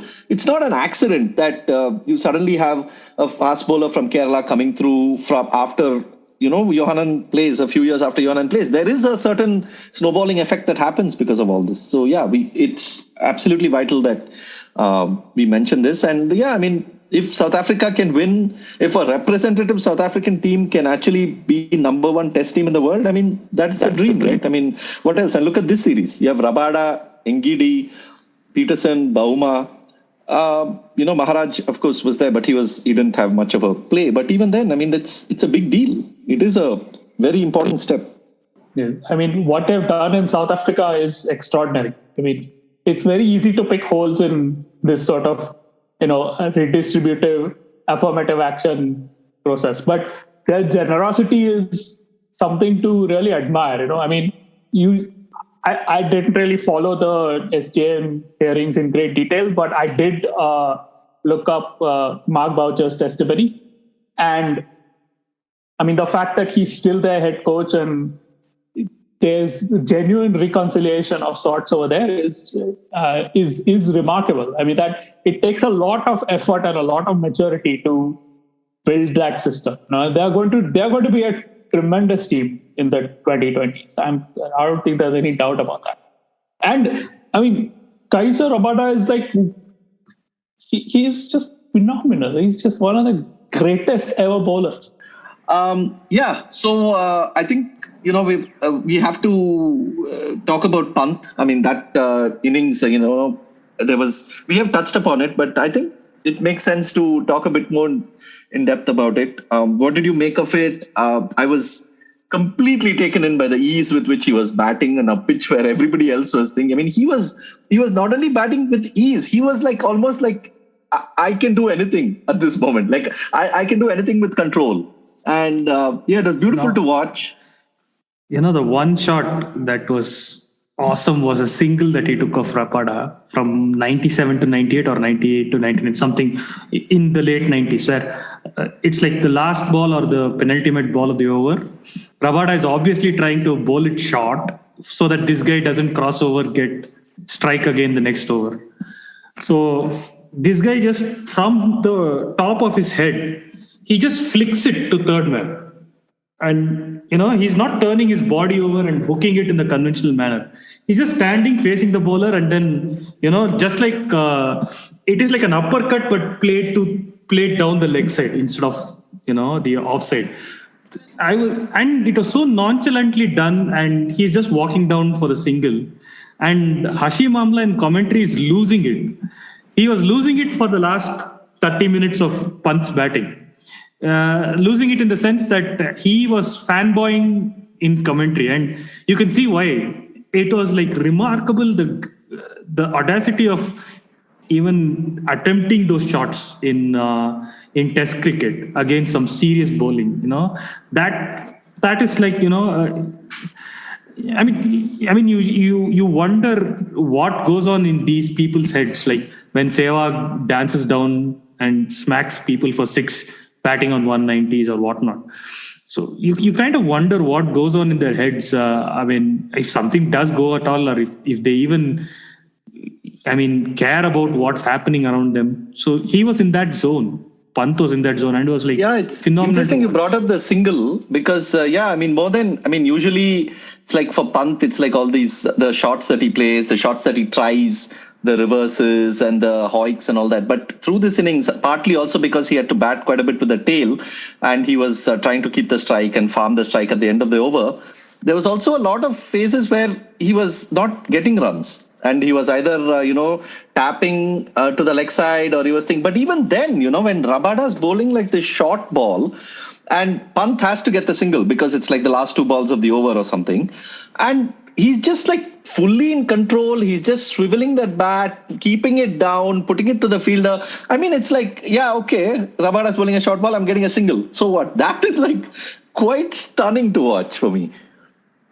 Yeah, and the guy is incredibly talented. He can do so much with the cricket bat in hand, and he's he's so spoiled for choice. Once he settles down, it was a great innings. There's no doubt it was a great innings. For what he did, let's say in the first 80 runs or whatever. One of the things that you notice is that when he wants to score runs, even when he appears relatively calm and whatever. Even if it's not a full-blooded pull, he can still roll the wrists over, get on top of the ball, and still have so much power. Or the 6 that 8s of Maharaj, with just one hand going through, he can still clear the boundary. The guy is incredibly talented. There is so much, when you're as talented as that is, it's very easy to kind of not know what to do with it. And you notice that not so much in the first 80 runs that he scored, in the last 20 runs that he scored, where he was hitting so many breathtaking shots straight to the fielder for no run. And that too, these are not on a wicket where there was some help. And these are not these are world-class bowlers. They were bowling really, really well. And he could do anything he wanted. He was barely missing the balls. And when he was missing the balls, it was when he was trying to manufacture shots and so on. The guy is just incredibly talented. We have not seen anywhere close to his best. He's 24, man. I forget this. Yeah. He's 24. He's only 24 years old, and he has test hundreds in England, Australia, and South Africa. The last time I was like, why is this guy only 24? Was for another player who bats extremely opposite or polar opposite to Pant, Kane Williamson. When he was 24 in 2013 or 2014, he was just dominating test batting, and I was like, what? Why is this guy only 24? And if he can do this in 24 and he's 24, how much of cricket is ahead of him? And I think of that of Pant also. Imagine Pant at 30 if he sticks around for that well. Let's hope that he's lucky enough to get a long career. he's going to, be a serious batsman. Keeper, yes, okay, but batsman, surely. No, but you know what, Ashoka, I used to think like that before, I used to think that, imagine if he's a batsman like this at 24, how he'll be at 30. But, after watching like Sachin and after watching all so many other players, you realize that the way a player plays at 24 is not necessarily the way he plays later. I mean, take Dhoni, for instance. Dhoni considerably changed his test game after a while, and even his one-day game, in fact, I would say. I mean, after that, initially he came and hammered that 183 against Sri Lanka, where he was just like slam, just see ball and just like, okay, this ball is going to get out. He changed considerably. He became much more of the, Karthik, I won't like this word, but finisher, and came in. They tried to that middle order guide the chases and all that. But so I feel like we should really absolutely take in whatever we have of him now, because when he's at 30, Pant may be a totally different player. He may be unrecognizable from what he is now. No, but that's a consistent pattern with all peer players, right? As they get experience, they find knacks of being as effective without taking as much risk, and that is going to happen with Pant. It's already happening with Pant, actually. Compared to the first Australian series to the next one. Next one is not a great example because KD is going to say that Kyaba is a fluke, which is fine. But okay, let's say compared to the first Australia series to now, or even the England series, there's no doubt that he's improved. He's cut out extra rests and so on, and that's like a process that's going to happen. There's going to be like the purple patch where he's going to be mighty effective. I mean, he's probably going to average like 60 in a particular phase, taking like much lesser risks, and it's inevitable. Like when you are but that exhilarating quality goes away then, is what I'm saying. Like Sachin in the 90s compared to Sachin in the 2000s is a vastly different. I think this is the peak. If you're talking about exhilarating, this is what we are seeing with Pant right now is the peak. Like what he did against England, what he did against Australia, and this test is probably the peak. Yeah. I don't know, man. I think he's what we are seeing is also a different kind of player. No, I mean, we are not used to this kind of test player. Okay, Sehwag was there, but Sehwag was the thing with Sehwag was that it was like there are 4 or 5 other batsmen who are going to play percentage, and so Sehwag is basically like a joker. He's got a license to try to blow teams away, and he did that a few times. But Pant is, I mean, his ability to score runs is remarkable, and he takes a lot of chances, and he's going to get out a lot, and he's going to run down the pitch to a fast bowler and get out again in the future several times. But he's also going to make hundreds of this type. Both of those things come together. So I don't think that he's. I mean, he's playing for India because he's extraordinary ability. I mean, I think he could probably play for India as a batsman and bat at number 6, even if he doesn't keep. And I would not be surprised if that happens at some point in the future. But I mean, you don't have his first-class record without being like a really good player. And his first-class record is terrific. And the fact that he's a keeper is like, he. I mean, between him and Jadeja and Bumrah and this generation of Indian team, which, under Kohli, we are seeing sort of great players emerge of a kind which we're not used to. When we used to be used to like great players means great batsman or great spinner. But now we have all these different types of great players, and that's sort of a flowering, and that's also why we sort of don't recognize it. But the selectors obviously recognize it. No? I mean, Pant is probably the type of player who they see him at age 18 and they say, "Oh yes, India, future India player, right there." They just look at him for half an hour and they say, "Yeah, this is an India player." And if you're a test player, you can do that, and you probably be right a lot of the time. That's probably what happened with it. Delhi Daredevils basically saw it, man. Let's admit it. The fastest first class 100 and all doesn't matter. Okay. Anyway. The other point about Pant I wanted to make is that he's a kind of player who's this poster boy of Test cricket, in the sense that there's this tendency to present Pujara or those kind of players as the poster boys, but really it's Pant, because as talented as he is, as much as he's going to hit sixes in other formats, I don't think you'll see the madness, the exhilaration of Pant in its full form in any other format. It is to see him hit, Jack Leach the way he did in Chennai, or the way he batted in Kaba, where it is open-ended. You can have like 10, 9 fielders on the boundary. You can keep bowling bouncers and wide balls, and he'll still find a way. Like the single that he took off Rabada, it would have been a wide in any other match. But here it's not a wide, and he still had to find a way to take that single, which is when you'll see like his entire range of stroke making. And he's going to keep at it. Like, you're going to have a day where he's going to like do that for 6 hours on end. And there is no match for it in any other sport or in any other format. Yeah. And often the Pant, the comparison is often made with Sehwag, but I think that is not the comparison to be made at all, because they are totally different. Of course, they're batting at totally different positions and totally different match situations. Pant often has to face the second new ball, and he also has to often bat with the tail, and that is something that Sehwag hardly did. He was a different player, but I think the more apt comparison would be with Kapil Dev. When I was watching this innings, I was thinking, if any Indian player could play with such such an innings against this kind of a bowling, with this sort of approach and this thing, probably the closest that could be is Kapil Dev. Kapil Dev had that exhilarating quality about him again. Kapil Dev similarly was panned for several times when he played some of the shots. He was in fact even dropped for a test, specifically because he played a so-called irresponsible shot in the previous test. And that is something that, he brings up often now and again, because that was the test that caused him to a break in his test career. Otherwise, he would have played his whole test career would have been like continuous without a break. So basically, I feel like, not to say, Pant still has a long way to go. I'm not saying that, comparing the greatness scale, and of course, Kapil was primarily a bowler. So, that Pant is not going to touch that aspect of it. But purely as a batsman and with the approach and the effect that he could have on Indian cricket and the effect he could have on games, I think that is the comparison that is coming to me more than Sehwag. Which brings us to the most important part of the podcast, which is, which Kartikeya has to explain to us.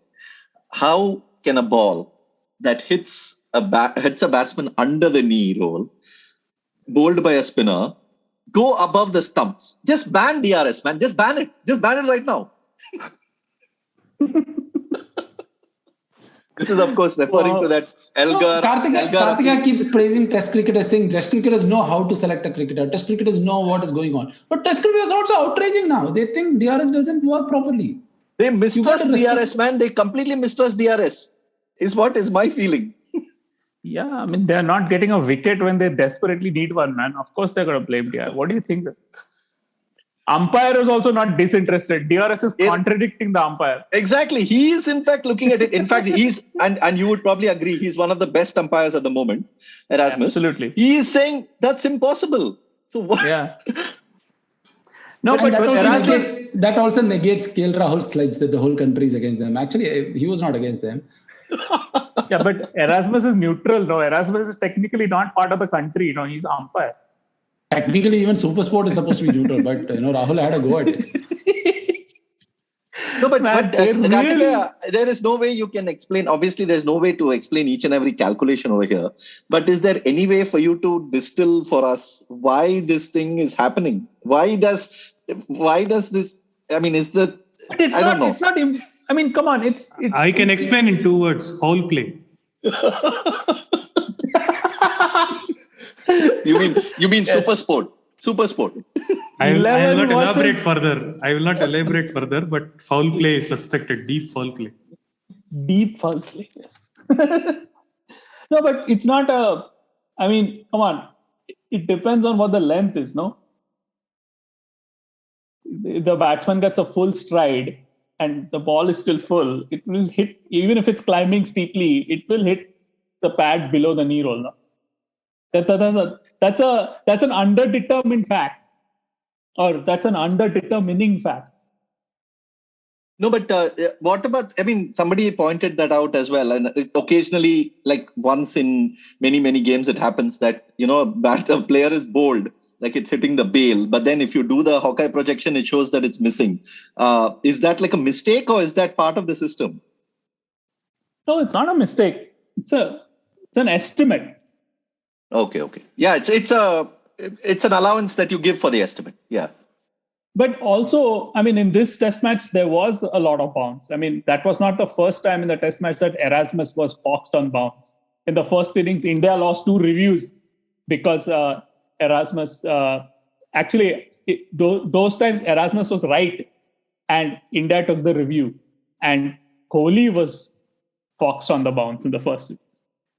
And then Erasmus got burnt, and then poor guy, last ball before lunch on the final day, there was the Van der Dusen LBW, which was marginal, and Erasmus didn't give it on height. It was perfectly good umpiring. It was perfectly reasonable for him not to give it, but he could have given that, and that might have made the match more interesting, because then it would have been 6 wickets in hand with 40 runs to get, and a new player in. But basically, there was so much bounce in this wicket. This was one of the problems of India, actually, because India's bowling is designed to attack the stumps, and basically the extra bounce meant that to attack the stumps, they had to bowl so full that it was proving to be, extremely costly in terms of runs. So there was not a single LBW in the entire match. Those types of matches are rare. There have been only 4 matches in this century where there's not been a single LBW and there's been at least 33 wickets.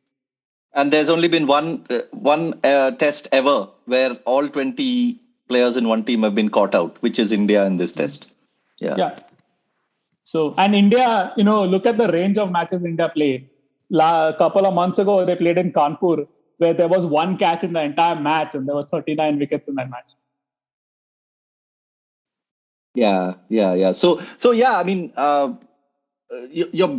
the bounce factor is fine, but my question is a larger point. If the players start distrusting DRS to such an extent, then we have a reverse Buckner situation from 2008, right? In 2008, players were completely distrusting umpires. Now players are distrusting technology. No, they are not distrusting. I think it's something they say in the heat of the moment. I don't think they distrust the technology. Just, That's true. I mean, they are interested parties. Yeah? They are losing out. We are just watching, and we just watch as spectators. We have no skin in the game. They have skin in the game. Yeah? They are going to be upset, and they are going to be riled up. What do you mean? I have no skin in the game, man. When I was sitting in my sofa, wickets were tumbling. When I was sitting in the dining table, nothing was happening. Come on. I'm responsible for this. Okay. Continue. Actually, I also did that. See, now you admit.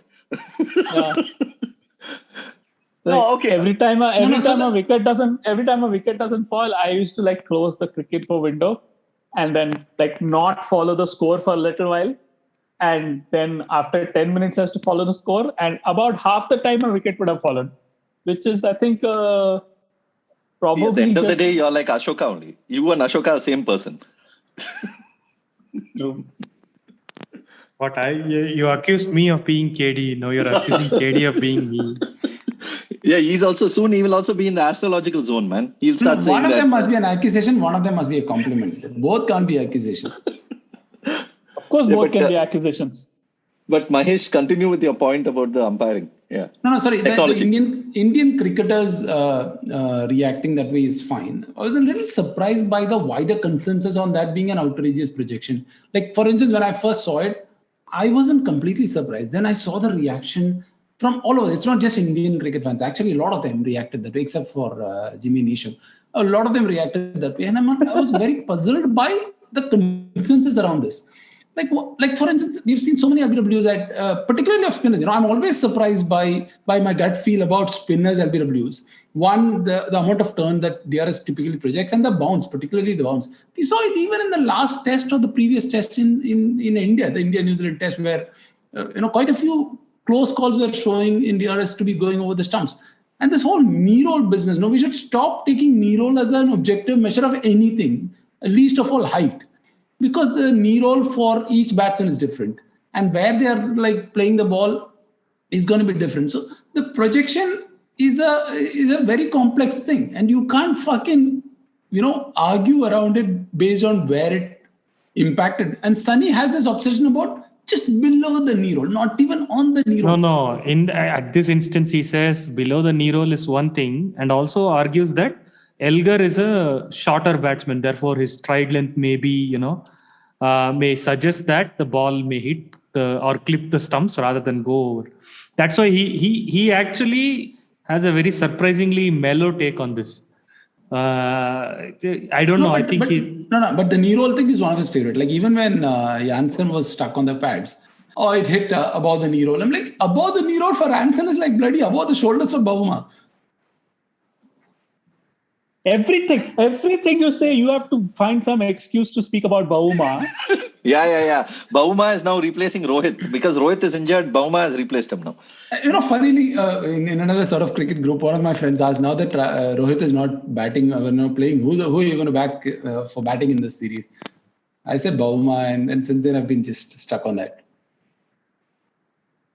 But the knee roll point is what Gavaskar also brought up, right? I mean, no, but it's not. It's a reasonable heuristic, right? What is happening is that there are two different ways of estimating. No, there is the observer's way of estimating, where you look for clues. One of the heuristics umpires uses that if the ball hits the pad and then pops upwards, it means that it is probably going to pass over the stumps. Whereas if the ball hits the pad and it sort of loops sideways or down, then it means that it's probably not climbing as steeply. Okay, those are reasonable heuristics, right? Those are not unreasonable heuristics. But those heuristics served you well before DRS, but now you But even now those heuristics are in play. No, the DRS is still a decision review system. It is not deciding LBWs. No? It is just disciplining. But from LBWs. an umpire's perspective, I don't know. I can't read minds, but if I have to interview them extensively from umpires pre-DRS to post-DRS, the DRS feedback itself is a massive heuristic for them, more than all the old ones that we had. Yeah, it is, and it has changed how umpire. No, but still they have to still umpire live. No, they have to still give their decision live. But what is basically the point is that unless the only way to convince somebody, quote unquote, about DRS or ball tracking is to explain the mathematics to them and explain the engineering to them. And to understand the engineering, they have to be prepared to learn some things. And most people are not going to. I mean, it's not trivial. And plus, I think even if they do understand it, they are still interested parties and they are still going to react in the heat of the moment, especially when something happens which surprises them, which does from time to time. But that's okay. I don't necessarily think that it's a threat to DRS or anything like that. I mean, it's still a pretty good system. I mean, it has the umpiring has been fantastic in the last 2 years, even though we had to have home umpires. And it has, I think you have also shown with the data that the umpires and DRS have done a far better job than the players themselves, right? The players themselves get much more wrong than them. So yeah, but that's to be expected, no? But I'm saying in terms of trust, if you're making more mistakes than the other person, then automatically your trust for them remains. It's only when you were telling me this, Sid. Or was it Ashoka? One of you were telling me this thing about, it was really odd. Kohli has no beef with the umpires. He had no beef with the referee. He had no beef with the TV umpire. He had a beef with the broadcaster. Which is like, I don't think that's ever happened before. Because the broadcaster, which is weird, because the broadcaster anyway has nothing to do with DRS, no? Yeah, exactly. Kohli's comment was particularly strange. Out of the 3 comments that were made, one was by Rahul, one was by Ashwin. Ashwin was very direct. And Kohli is just particularly surprising. And in a way, I was glad he made that point. He's not making it about him. So my reading is this, that the Indian team had some information about what the broadcaster does for visiting teams. Perhaps it comes from, playing with other players who have had similar experiences in IPL. Or like I've mentioned, Ashwin does this chat show with the ex-video analyst of the South African team, And he has actually uttered these in one of those shows where, Ashwin, when you used to come to South Africa, we used to watch your net session and all that, get footage from the broadcaster. They seem to have had some beef with the broadcaster, and, they were waiting for the right opportunity to express it. And they were so frustrated with it. They knew that they were running out of chances. They were not creating enough chances. They knew they needed that one big stroke of luck, and they thought they had it. And therefore, all that kind of came together. But what was surprising for me was that while Ashwin was focused on this wicket and KL Rahul was focused on this test, Kohli actually went back to the Stephen Smith sort of incident and kind of batted for Stephen Smith when he said, you're always following the visiting team and picking them for what they're doing, but you don't follow your own team. But that is our assumption. We don't know exactly if he was referring to that or if he was referring to something in this series which we have no idea about. No, but he said catching the visitors. It was quite obvious that he was referring to the Stephen Smith incident. I mean, I am quite 90% sure or 95% sure he was referring to that. He said shining the ball also. I mean, that was also obviously it wasn't connected. Catching. He was specifically saying catching the visiting team. Yeah, and also he also said something about the home team shining the ball. So that is what got me thinking, like, what is there something? But anyway, there's been no major reverse swing or alarming swing or anything going on in this series to sort of thing. But anyway, yeah, that was really odd. It was also odd because he made it a point to go up to the stump microphone. I mean, he made a show of it. I mean, it wasn't like he was passing the stump and he just said something. He actually went there, like as if it was a microphone, talking on a microphone to make a speech, and he went and said that. So, and also obviously the Indian players are clever enough to know that, that they were unlikely to be caught. And that's what ended up happening as well, because the ICC in their code of conduct don't necessarily have anything specifically about, speaking to the broadcaster or speaking to... I don't think they were clever. I don't think they would have thought about it, to be honest. I think yelling at the broadcaster. Nobody ever imagined it would happen. I won't be surprised if Ashwin knew that. Ashwin is smart enough to Ashwin is probably, know that. Anyway, I'm not saying Kohli is not smart enough, but Kohli's was probably a much more instinctive spur of the moment thing. But the interesting thing is they didn't get any sort of demerit points or any fine or anything, because apparently the match referee spoke to them and they this thing and it went. And I'll link an article by, written on the Wisden site by Ben Gardner, where he compares this particular incident to the Rabada incident when he got Joe Root. The Rabada went and screamed at the popping crease, which was heard on the mic and all that. And he was drawing the distinction between how ICC have a clear policy about how you react after a wicket, like, a celebration of a wicket or this, but they have nothing about this particular incident. Yelling at the broadcaster. Yeah, the frustration for non-wicket. And also the frustration from non-wicket. And also the second thing is... No, that's not true. They do have it.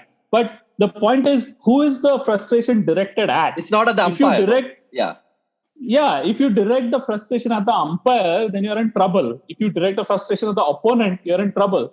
But broadcaster is not a category recognized in the code of conduct. No. Frustration of a non-wicket against the broadcaster. That is not there in the ICC code of conduct. That is number one. Number two is also that Rabada had quite a bit of demerit points before that. That wasn't his first offense in the last few months or years.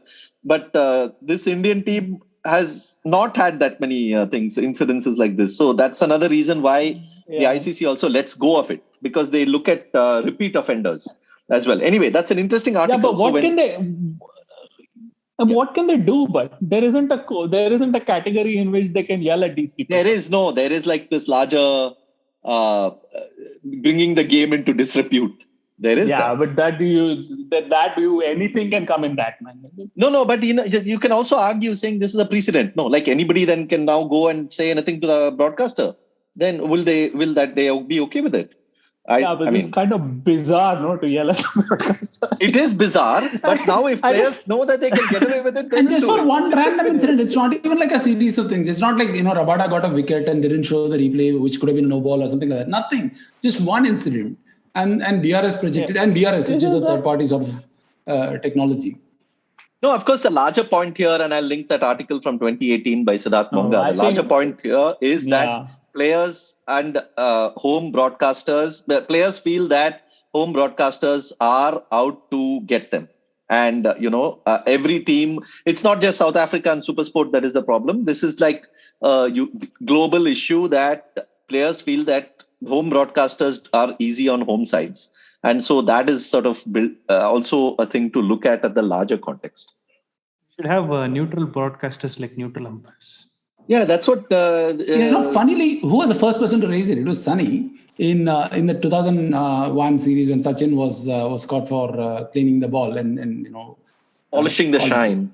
Yeah, ball tempering. And there was, I think, in the same test or the next test, there was like a long shot video of Callis trying to do the same thing. Like, he was using like his nails to clean the thing, but there was no close-up shot of it. And then he said, who decides which one to show up and blow up? It's the broadcaster. Now, probably it's time to have neutral broadcasters, he said, in jest. But now, like 20 years later, that conversation got a little serious. I think basically, like, Kohli had this bee in his bonnet, and like, that moment it just like erupted, and then he let it fly with both barrels, and it was like he was going on and on and on about it until the end of the day. Like, he was really steaming about it. It was like glorious. It's like he was furious, absolutely furious. No, I mean, I also want to, this is getting into a full-on Kohli discussion, but I also want to bring in like one point about, the fact a lot of viewers watch this as a performative sense, saying that this is not how you behave, this is disgraceful. Now, if you're looking at cricket as a show or as a movie or something that, you have a certain kind of way in which it should be played, then of course you will think that this is disgraceful. And then the argument I even felt is quite childish. What is happening over here? But if you look at it as a sport, and if you look at it as a place in which, really high quality competitors who are desperate to win and trying everything within the, trying to push boundaries while remaining within the rules, then you begin to realize that this happens all the time. It's okay. Players are not going in. Also, it's a cheap psychological hack. No, like if he goes on a rampage or tirade against something, he's automatically saying it's us versus them. Yeah, he's automatically creating a villain, creating an enemy. He's sort of building that mentality, all that. So, and that happens all the time. It's not. It happens in different ways, but it happens in all sports. It's a team sport thing, and also cricket is one of the few team sport, if not the only team sport, where players are in the proximity of a mic through the entire duration of the play in which they're playing. So basically this is the level of scrutiny that not many people are there. It's not like soccer players, you can hear every single thing that is being said by, players in soccer or, pick any sport, any team sport. Individual sports is different, but team sport. So I feel like, yes, you can say it's childish. You can say it's not needed. You can say this is not how you expect the team to behave. But when games reach a certain stage, these things happen, and you would only hope that the ICC is consistent with their the handling of this and the punishments and the umpiring and move on. That is in fact the point of scrutiny. In fact, I'll link another piece that was written by Alok Prasanna Kumar in the Cricket Monthly. He actually did a study of the penalties that ICC impose on for various reasons for players. Whether it's abuse or whether it's behavior, this, that. And he came up with an interesting point of how questioning whether they're consistent enough. Now, that is a fair argument. You can question the consistency of punishment and whether the ICC are following the protocols in the right way. But to question each and every time a team behaves this way, I don't know. Then you're basically, making this a performance and not looking at it as a sport. Yeah, it is a competitive sport. It's not a matter of opinion that it is a competitive sport. It is a competitive sport, and they are competing. They're not performing for you. They're not playing to the gallery. It's not like, it's like this whole, there's this whole thing, that, I am watching, so it must be really important. It's just like, which is like, they better behave themselves. I'm watching. It's like, no, there are millions of people watching and they're competing. They're not even aware of you. So yeah, anyway, on that note, we are out of time. But and we have plenty more to talk about when more information comes in about Kohli and captaincy and decisions. Though Ashoka went and said even a tree stump will captain India better. Now look what has happened, Ashoka. I think you apologized also about that. Yeah, I did. Yeah. Unfortunate. I To did not whom, know. Did you apologize to the tree stump? I apologize to. This is why I think. Did the tree stump have a mic? Yeah, did the tree stump have a mic and did Kohli just go ballistic against that mic? So yeah, to all listeners, including Virat Kohli, Ashoka says things in jest. Okay, so don't, if you want to take back your resign, so it's okay. Yeah, Ashoka will be fine with it. So. Yeah. It was all in jest. Please come back. We need to win. We need to defeat this Karnataka lobby that is burgeoning under. No. We are here, boss. We are here to stay. Rahul Dravid, KL Rahul, Mayank Agarwal, Prasidh Krishna, Krishnappa Gautam. It's all happening. It's all happening out there. So all you guys, Bombay, Tamil Nadu, and all. I mean, so long as they don't bring Vinay Kumar back, I'm okay. Vinay Kumar is retired, man. Legend has gone. Yeah, but he can come back from retirement, no? Yeah. Okay. What are you saying, Kitty? No, I'm trying to see what is the future for the wonderful KS Bharat if the Karnataka lobby, as Ashoka says, becomes dominant. No, again. KS Bharat KS is Bharat nothing to is do with Karnataka Hyderabad lobby. lobby. He's No, he's not. He's not Karnataka. No, that's the problem. Yeah. So KS Bharat is not the. So yeah. We will decide all that. You leave it to us. You guys just step aside now. You and your schoolmates in the hill station. You're going to ruin everything. Robin Uthappa is going to come back. Don't worry. Robin Uthappa is going to be he's going to have the fairy tale comeback. So the next India number 3. Yeah. So you guys can all step aside. Jai Karnataka. Yeah. Okay. Thank you all for joining the podcast. Fantastic series. One of the best India South Africa series. Definitely in that I've seen, and I've seen all of them. So yeah, you can trust me. The War Minus the Shooting, Mike Marquis's book, republished by 81 All Out. Please pick it up. All details on the website. Follow us on Twitter at 81 All Out. Website is 81allout.com. Listen to us on any of the podcast apps that you have. Rate and review the book as well whenever you read it. But rate review the podcast. Spread the word. Thank you so much for listening, and we hope to be back with you soon. India have won the Test match. India have won the series. They're going to get back for 2. India